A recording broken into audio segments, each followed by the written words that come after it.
Yes, mpwa wako hapa. Huyu ni Comrade Ali Maftaa aka Pacome wa Mchongo aka Jitu la Miraba, majina mengi, Nganga, Kisi, Zindi la Ngwekwe, Litau na Bandu.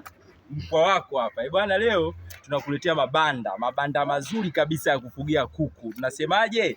Nachoka sana mpwa wako. Mimi ndio mpwa wako. Ili hapa banda umeshaliona bana, hili banda linakaa kuku 24 tu peke yake, lizunguke ule walione. Ili hapa banda bana, bei yake ni chini kabisa na unafikishwa popote ulipo na unalikuta tayari lishatengenezwa. Banda kama hili hapa, bei yake ya chini. Linaweza likawekewa mfumo wa maji, linaweza likawekewa mfumo wa chakula, lakini tunaweza tukawekea mfumo wa taa za kulelea vifaranga pia tunaweka humo. Lakini unaweza kuwekea gesi hita ukitaka. Chochote unachokitaka wewe unasema tuna customize.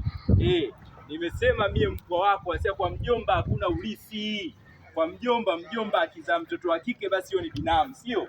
Na mimi ninasema siwezi kukuachia ulisi wowote. Mwaka 2025 tunaumaliza, tunaingia mwaka 2026, ni mwaka wa kazi. Kwa mjomba hakuna ulisi na mimi ndio mpwa wako hapa. Mjomba azae mtoto muite binamu, alafu unaenda naye sawa.